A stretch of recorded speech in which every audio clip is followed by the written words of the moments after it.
The Dallas Mavericks are at the center of the NBA right now, as Bleacher Report put out an article listing out all the top stories rounding out the season, and the Dallas Mavericks are tied to a few crucial ones. So we're going to break those down and see what they really mean for the Dallas Mavericks, as we're on a 4-game win streak right now. We just beat the Utah Jazz for the second time yesterday, and we play the Sacramento Kings tonight, which will be a huge test for us. So we're going to see what this Dallas Mavericks team can really do come postseason, and as well as the competitors that are around our seeding as well. But how's it going, everybody? My name is Marcel Martin. This is Mavs Digest, breaking down the latest news on everything Mavericks related.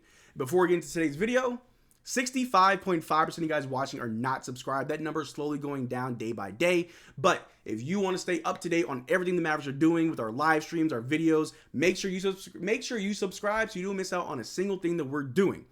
But like I said, the Dallas Mavericks are a team worth watching, whether you're a fan or not. We're on a 4-game win streak, and we're playing the Sacramento Kings tonight, like I said earlier, which will be a huge test for us down the stretch. The Sacramento Kings are currently sitting in the 6th seed. The Mavs are at the 7th seed, and they're a team that we're trying to just sneak up on. We've been winning our games. We've been moving up and down the playoff ladder, but we are looking to get out of the play-in tournament and get right into the playoffs. But Bleacher Report had this to say about the Dallas Mavericks, saying 7 teams are technically vying for or attempting to avoid falling into Western Conference play-in territory. The Dallas Mavericks, Golden State Warriors, Houston Rockets, Los Angeles Lakers, New Orleans Pelicans, Phoenix Suns, and Sacramento Kings. 4 of these squads will be treated as monumental failures if they dip or stay beneath the top 6. Dallas, Golden State, Los Angeles, and Phoenix. I get the inclination to loop the Warriors and Lakers into this mix. Stephen Curry, Anthony Davis, and LeBron James remain all NBA players. Failing to make the top 6 and potentially missing the playoffs altogether will be a gargantuan waste of top-end talent.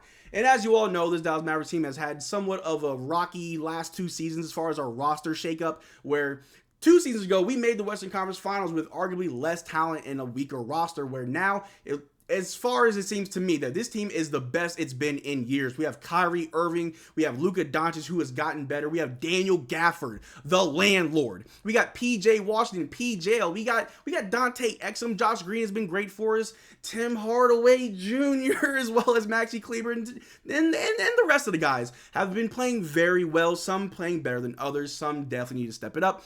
But regardless, this Dallas Mavericks team has been just huge lately.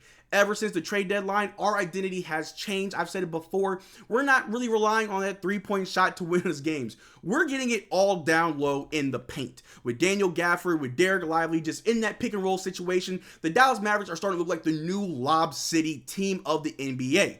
But with that being said, this Dallas Mavericks team has a lot to lose, because even though we're sitting in the 7th seed, even if we end up in the 7th seed and we have to go into the play-in situation, I'm not too worried about the Dallas Mavericks not being able to make the playoffs at all.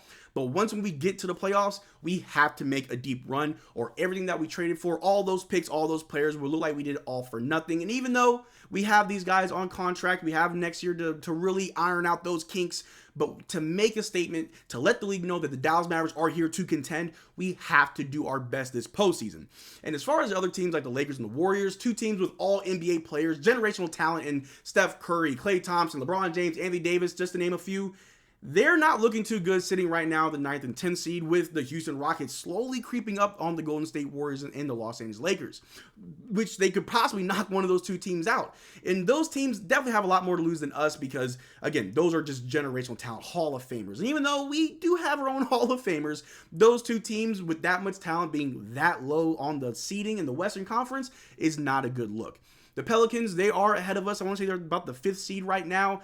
But without Brandon Ingram, they could fall out. The Dallas Mavericks are poised to attack and make their move to possibly the 5th, maybe even the 4th seed, if everything just works in our favor. If the skies open up and if God reaches out and says, Dallas, welcome to the 4th seed. A lot of crazy things would have to happen for that to happen for us, but who knows? Crazier things have happened in the NBA. But to be more realistic, to bring things back down to planet Earth, the Dallas Mavericks are poised to at least make the 6th seed, possibly the 5th seed, if we're playing our best brand of basketball. Like I said earlier in this video, we're playing the Sacramento Kings tonight. We play them again on Friday. And these are probably our 2 most important games to finish off the season, because like I said before, we don't want to be in the play-in situation where we have to play 1 or 2 additional games. We want to be in that playoff picture at that 6th seed at best, and just hope that we can just make a deep run. I don't think there's many teams that really want to see this Mavericks team in the best of 7.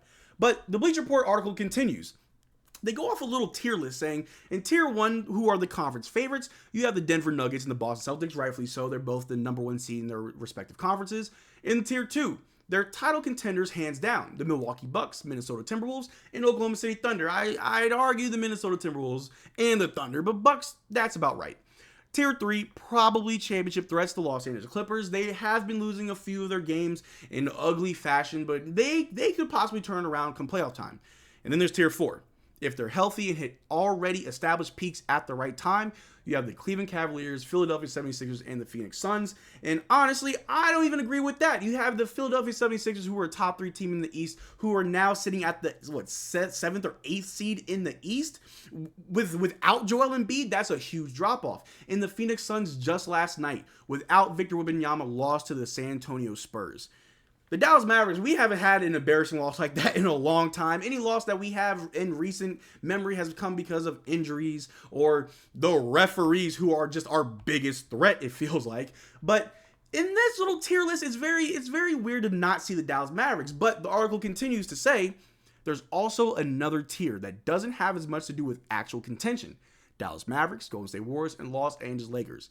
This group is more like who's who of non-contenders that wouldn't shock anyone if they make a deep playoff push, because they have entrenched megastars with plenty of postseason accolades. And I think that's very true. I do have to agree with that. The Dallas Mavericks, we made the conference finals two years ago. Last year was a wash. We honestly was probably taking towards the end of the season to get Derrick Lively. It was a whole fiasco. But we've been there before, and it's not too far-fetched to say that we can't get there again, because I do believe that we can get there again.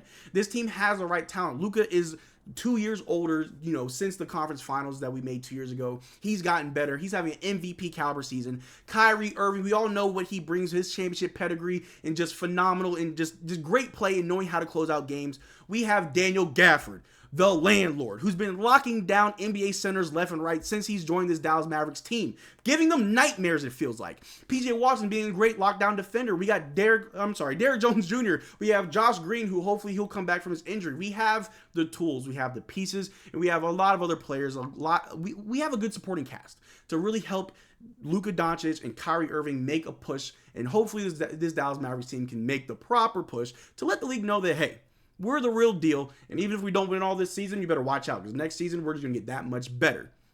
But the Golden State Warriors and the Los Angeles Lakers are two teams that are somewhat like the Dallas Mavericks, where you got Steph Curry, and you'd be a fool to ever count out Steph Curry. The man's a champion. He's proven arguably the best shooter in the history of the NBA. And you got LeBron James and Anthony Davis with the Los Angeles Lakers. And regardless of how you feel, LeBron James is a top 3 player of all time. No matter where you want to put him, he's phenomenal. He's been in this league dominating since his rookie year, it feels like.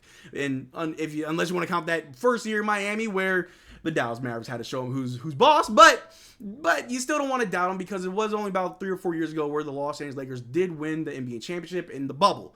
So with that being said, those teams, including the Dallas Mavericks, are teams that no matter where they finish in the playoff picture, they could still make a deep run, similar to the Miami Heat last year. They were the 8th seed, but still made it to the NBA Finals. The Dallas Mavericks very much well could be that team where if we finished in the 6th or 7th seed, we can find ourselves back into the conference finals. But we don't do that without Jason Kidd being a phenomenal coach, where I know a lot of you guys are kind of high and kind of low on Jason Kidd, but at this point in the season, we just have to trust him and just hope that he can definitely deliver come playoff time. Luka, who's playing phenomenal. Kyrie Irving, who's playing phenomenal. Hopefully, Tim Hardaway can find his shot. I thought I saw it last night against the Utah Jazz in the first quarter, but the other 3 quarters, it was gone. PJ Washington, he's looking like he's starting to get his corner shot well, and like I said earlier, this Dallas Mavericks, their identity has changed. We are just an interior presence.